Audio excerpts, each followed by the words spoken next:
So, welcome to this update session of the working group device management in Kubernetes, also known as what the heck is going on with DRA nowadays.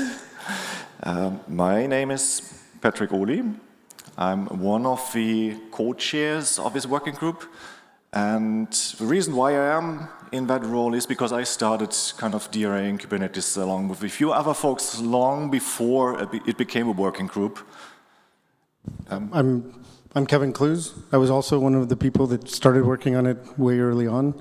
And I just want to reiterate for those that are here that this really is an update on what's going on in the working group. If you're here to learn about the details of DRA and how it works under the hood and things like that, come talk to us afterwards, because we're not going to give a primer on that in this talk. So, and the third person who is not on the stage today, because we are the official presenters, is John Bellameric. He's also here. We can discuss anything that comes up afterwards in the hallway track. So the three of us, we are organizing the working group. It started out as an effort to have a more formal way of driving dynamic resource allocation forward. And that was the main focus, but it's not the only thing. So overall, our mission statement is to enable simple and efficient configuration, sharing, and allocation of accelerators and other specialized devices. So it formed around GPUs, but it's certainly not limited to that. We started the working group after KubeCon Europe almost a year ago, because at that time interest really picked up, and we figured that the smaller team that had been working on it definitely needed to reach out to lots of different SIGs across Kubernetes. The work that we've been doing affects overall Kubernetes architecture, auto-scaling, networking, node interaction with devices, and to a large extent also scheduling decisions. So these SIGs then decided to sponsor the working group. We set up regular meetings, and yeah, that's what we've been doing ever since. We're trying to figure out how Kubernetes going forward can get out of, go beyond its original roots as a service for as a management system for microservices towards what we all do today, like running AI inference, perhaps AI training, and also figure out how to handle all the other hardware that traditionally has been perhaps not so well supported in Kubernetes. So, as I said, this is mostly about dynamic resource allocation at the moment. If I had to explain it to someone who hasn't seen anything about it yet, it's probably best to mention the four key parts. The first is it's a new API. The part that is relevant for the drivers is that they are publishing a more complete description of the hardware that is available on a node in a so-called resource slice. It's a fixed list of devices, each device with certain attributes, and this could be the vendor, a product ID, amount of GPU RAM that is available if you have this device mapped into your container, or how many compute nodes it has. And then, with that information, users can define their requirements in a much more flexible format with another new API type, the resource claim. In a resource claim, a standalone object, you can specify which attributes your desired device must have. It typically references, or it must reference a device class, so you kind of know that you're dealing with a certain vendor at this point, and you can use attributes defined by this vendor to really get exactly what you need. You can also have a bit more flexibility. You can say, I need at least a certain amount of memory, but I'm okay if I get more. We have cell expressions in that resource claim to express that. So a lot of flexibility. And also because it's a separate object, we have controlled sharing. You set up your workload exactly the way you want it. Different pods can share the same resource claim, and they all get the same hardware instance at runtime. And you can also deselect inside the pod which containers share the same hardware. To make that possible, we updated then the scheduler. It basically looks at these requests and matches against the available hardware and sends it all off to Kubelet One of the key changes that we did to get to where we are is that we moved all the logic into the scheduler. And that's a key change to the original design, and that basically unblocked us from going to beta, as you will see soon. It's called structured parameters because it's a structured format of a device description that is expressive enough to do logical conclusions and simulations on top of it. And then at the end of the pipe, once we have scheduled a pod, the kubelet is working with a driver that needs to run on the node, like a device plugin, except that it's now a different API. That then sets up the hardware, makes it available in containers. And this is worth repeating. We had the same message up in KubeCon North America. We reached beta in 1.32. It was breaking news 6 months ago, or a few months, well, half a year ago. It's still important. We are now a bit closer to GA, but this is still the message that we are sending out to the audience. DRA is here to stay. We are moving forward, and we are extending it. We have certainly not rested much since the time that we moved to beta. We did a lot of things, and we are branching out. So a lot of the new features that have been worked on are now being worked on by other contributors, other people who got involved as part of forming this working group. For 1.33, we moved one feature forward to beta together with the core feature that is the driver-owned resource claim status. That is something that is relevant for network devices because they need to publish IP address information. Then an important feature that we missed earlier is partitionable devices. So I mentioned that the resource slice lists a fixed set of devices, but they are all independent. With partitionable devices, we can have overlapping hardware in the sense that we define some partitions, but if you pick one partition, something else might become unusable because it needs the same underlying resources in the one GPU that you have, and that is partitionable devices. So that got added as alpha. Device tains and tolerations, it's a management feature. If you are familiar with node tains, that's exactly the same concept, except that you don't need to taint the entire node. You can just say this particular device is unhealthy, or I'm taking it down for maintenance, and the effect then is that it's not getting used for new scheduled pods, and pods that are running can be evicted. Then I mentioned resource claims. The next thing is prioritized alternatives in device requests. That is a way to express your intent that from, say, a list of requests, any of them is okay for your pod. You could say, I want something from vendor A. If I can't get that, I'm fine with a device from vendor B, or I'm taking N of this or M of that, and then the scheduler basically will look at what is available and try to satisfy one of these requests. So it's a bit more flexibility, basically, that we're offering. It's all entirely implemented in the scheduler. Finally, admin access, that was a thing that we had earlier. It's a mode where some privileged user can say, I want this device or this set of devices, all devices on a node in my container, and I want them even if they are currently in use by a normal user.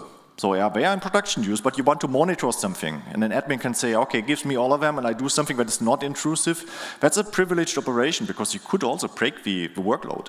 So we added something in 1.33 that is a standardized label that needs to be set in a namespace.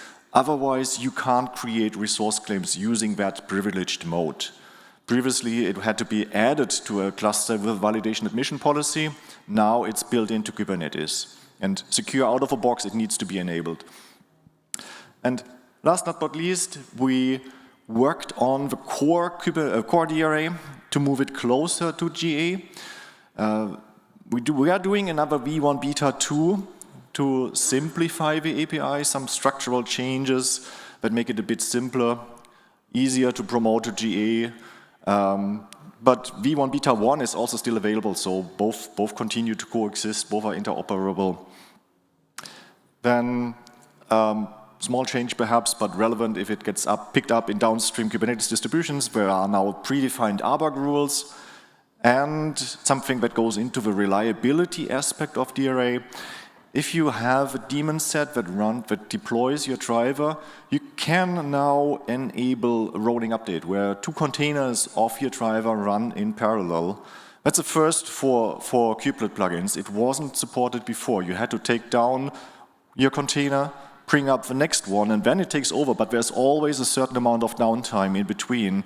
With this seamless upgrade mode, the kubelet is intelligent enough to register 2 instances for the same driver and then talk to any of them, and it's seamless, as the name implies. So here's a very long list. As I said, we are now moving the core thing forward, but we are branching out, we are adding features on top of DRA to enable additional use cases. And those are all under a separate feature gate. That means we don't need to block the core DRA from going to GA.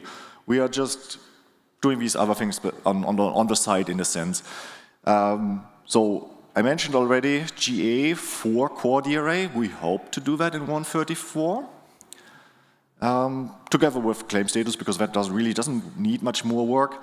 And then the other features that we just added as alpha in 133 hopefully can get to beta in the next cycle. We need to look at the beta criteria, but there's, as far as I know, no reason why we shouldn't. So all of those are smaller features that we can move forward with just one release difference between alpha, beta, and GA. One thing important to note there is that these new features, even though they're in alpha and they'll move to beta, once DRA itself goes GA, these beta features will be turned on by default, which hasn't been true for DRA in general, because there's an API group that's been associated with it, and those aren't allowed to be on by default when you're beta. But once DRA feature itself goes GA, all of these sub-features can be turned on by default once they're in beta. You have to wait for it to be in GA to use it. So let me call out a few things, not everything. Some of these things didn't quite make it. The partitionable devices cap, for example, had an aspect that was called mix-ins that reuses a set of attributes. We had to take that out to simplify the implementation. It will now become a separate cap. That's relevant if you're trying to publish lots of devices in a resource slice. At some point, the object might become too large, so we have limits on how many attributes you can have per device, and mix-ins helps a little bit to make it more compact and more efficient. So that got taken out. You might have also seen something that was called admin-controlled device attributes.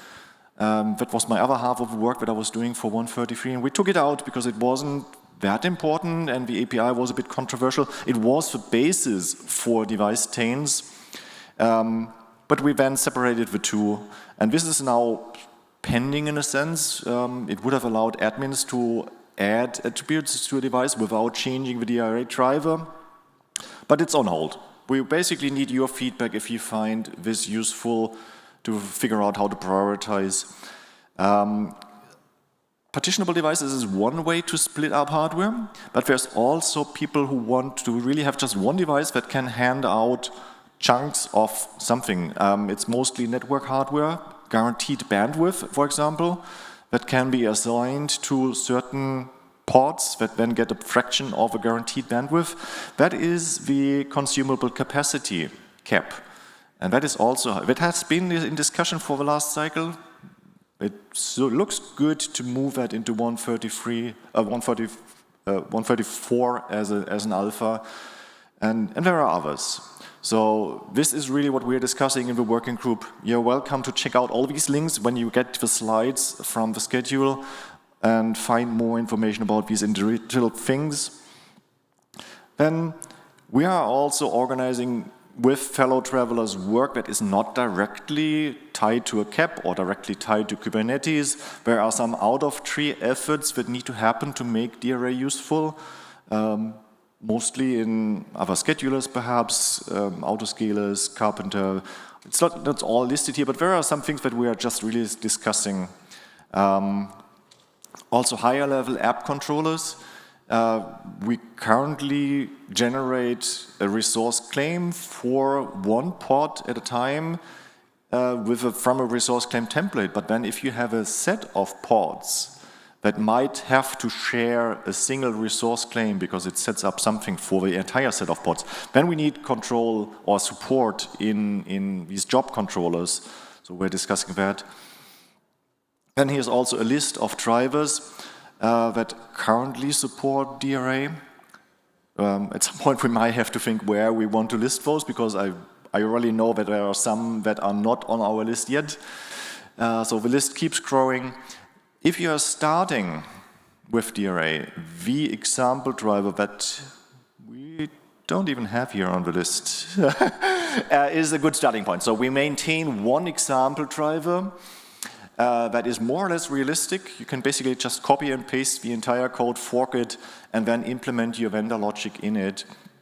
It's also a good demonstration tool. So one of the changes that I haven't even mentioned, we now have readily available container images for it. We're going to update the Kubernetes documentation so that you have a YAML file that you can just deploy against a kind cluster, and you bring up the DRA example driver, for example, and can play with it as a user. That's one of the things. Another thing, getting involved. I mentioned it. We have active discussions in the working group on Slack. You're welcome to join us. Worth calling out is that we now have also a session on Wednesdays that is more Asia-friendly. It's early morning European time. We didn't have that initially, but people were just showing up at 1 a.m. their time, and that's just not acceptable. I don't want anyone to do that, so we are now running 2 sessions alternatingly in different time zones or time slots. And yeah, we haven't done that before. We should have. A shout out to our new contributors. I've mentioned that some of these features were implemented by other people. Let's give them a clap of hands, perhaps, whether they are in the room. Morten is here. Rita did some work on admin mode, taking over basically from me with the RBAC permissions. Shingo, he made very good proposals for the device chains, and I'm happy to get those suggestions. It wasn't even a code contribution in that sense. It really was just an idea, and I picked that up, and we both together basically wrote it for CAP or defined some of it. John Hoon, he's not here, unfortunately. He did lot of part of the implementation of device chains. He's now our maintainer. Well, what happens if you show up and do good work? We give you more work. So he is now also our maintainer for the DRA example driver that I mentioned. And previously, which we hadn't, what we should have had in the last update meeting in North America, Lionel and Antonio, they stepped up and covered the network side of DRA. So thanks to everyone, and with that, up to you. Oh yeah, we had Cici. We had to shuffle around work a bit. Sorry, I forgot. We had other people jump in and really help us out, and it just slipped my mind. This is again something for future reference. A lot of talks at this KubeCon. Some talks from people that I just mentioned. They already happened. It's too late for you to watch them live, but perhaps you want to go back and watch the recordings. There's one more session later today that you can still catch in person.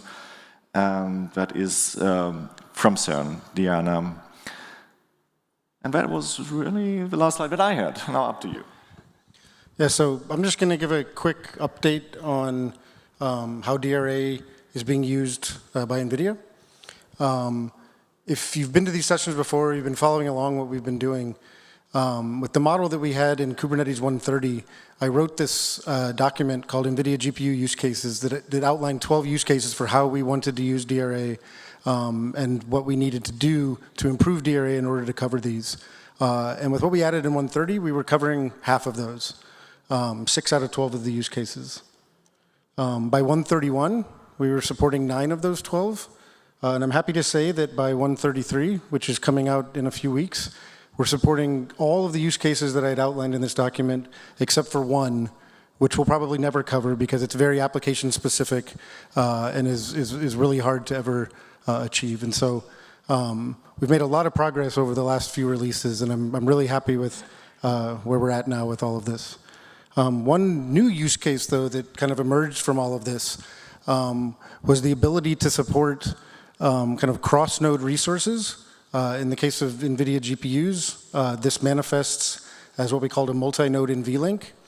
And so if those of you that are familiar with the GB200 NVL72 systems, this is how they're organized. There's 18 compute trays that exist in a rack with 9 NV switches sitting in the middle.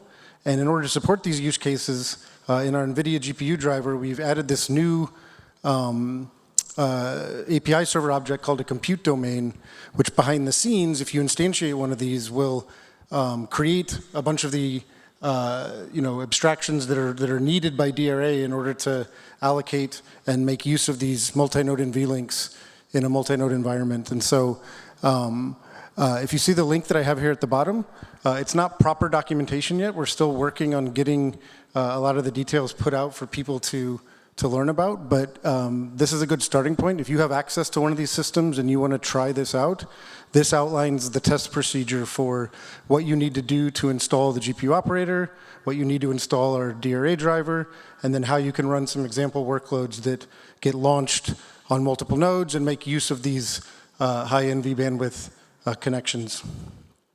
I'll be giving a demo of this at the NVIDIA booth at 4 o'clock, so this talk will end in 10 minutes, and then 30 minutes later I'll be at the booth. In fact, I'll probably walk over to the booth directly after this if people want to just follow me and get a demo of this. The demo I'm going to show is on a mini GB200 cluster. So as I mentioned, there's 18 compute nodes that exist in these clusters. For my demo, I'm only going to be making use of 4 of them. But on those 4 nodes, each of those has 4 GPUs each, which adds up to 16 GPUs total, and they have full NVLink connectivity between all of those GPUs. And the workload that I'll run will be 4 worker MPI jobs that measure the throughput of reading and writing memory between every GPU in that entire mesh.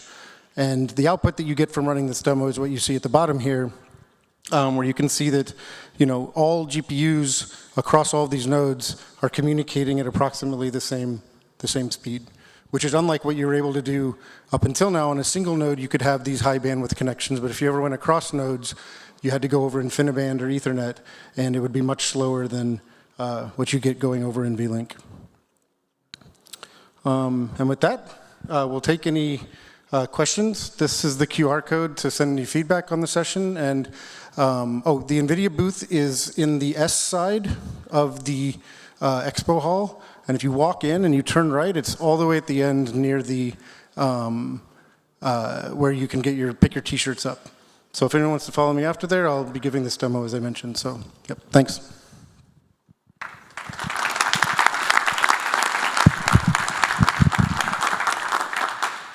Thank you for the updates. My question will be from field perspective. Most of my customers hasn't received, forget about Blackwell, they haven't received even the hoppers. So most of them are on P100, V100, and lucky ones are still on A100 on NVIDIA side. On Intel side, same problem with the SRLV NIC cards.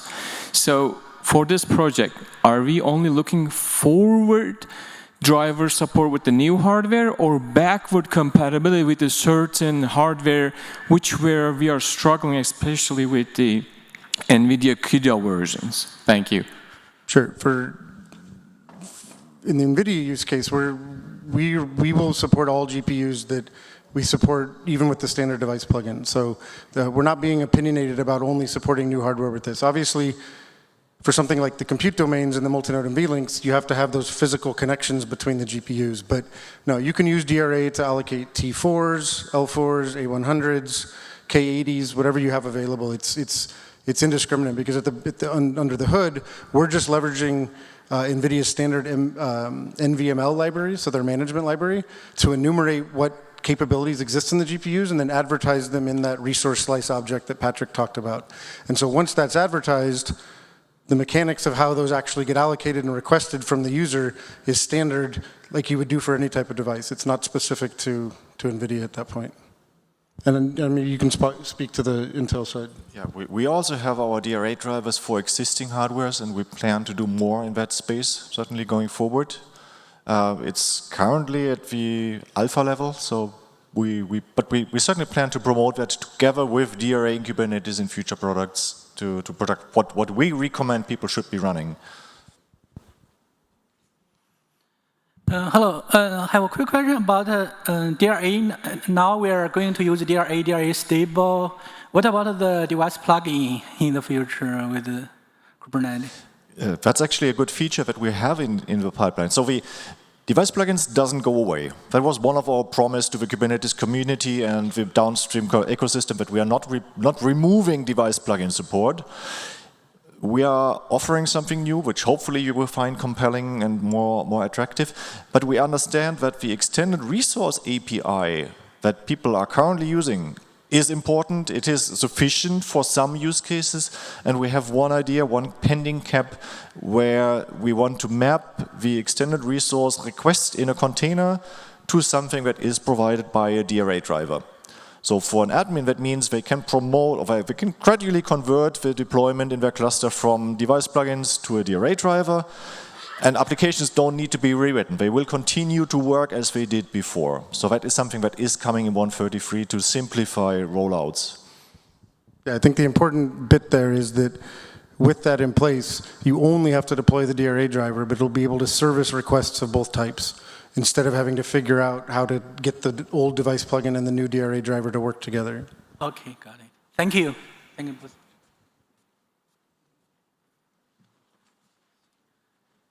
Hi, I was just wondering if your working group was talking about support for software-based fractionalization of GPUs. Is that going to be supported at some point? It is supported to some degree already. And what so there's this abstraction, at least for NVIDIA GPUs, called MPS. I don't know if you're familiar with that. No. It's something that you can layer on top of the allocation for GPUs, and it runs as a separate service. And without going into the details of it, it lets you basically say, for any given workload that you start, you would point them all at the same underlying physical GPU, but you can decide in a cooperative way how much memory each of those clients actually has access to. And it's completely fungible. Like, you can pick up to the megabyte, I think, how much memory you want for each of them across the thing. And so we could talk about the details of it later, and we do have some documentation on this, and there's examples in the NVIDIA DRA driver repo for how to do this. Cool. Yep. Hello. So I was just wondering if there is anything that changes in terms of monitoring the devices in your cluster. So before we were using NVIDIA DCGM, now anything changes with a new DRA driver, or it will work as it was working before? DCGM hasn't been updated to be aware of how these get allocated with DRA. One thing we did do was, so DCGM and a lot of other monitoring tools rely on this API in Kubernetes called the Pod Resources API. And for the device plugin, that was extended to expose the devices that are allocated by the device plugin. And then these monitoring tools can query that to figure out what devices were allocated by any given pod, and then emit metrics about them. We also updated the Pod Resources API to expose the DRA devices that get allocated. But DCGM specifically, that exporter, hasn't been updated to consume these. But there's nothing stopping it from being done. The initial work has been done to update the API in Kubernetes. We also haven't updated kubectl much yet at all. So you get, of course, the normal support for listing resource slices, but kubectl describe resource slice, that certainly is something that we could extend to make it more useful. We haven't really discussed much around it. One thing that came up just now is that device tains, if they are set by an admin, are in a separate object. So there is a device tained rule that basically gets applied on the fly by a scheduler to matching devices. But if you do a kubectl describe resource slice, you don't see it. So if someone wants to do some interesting, fun work that's not too critical, too hard, easy to get started with, we could make kubectl, plug in a kubectl subcommand for device tains. We could enhance kubectl describe to be more informative. And all of these things are actually fairly easy things for new contributors, because they are not mission critical in the sense that you break the cluster of everyone using Kubernetes if you make a change. Thank you.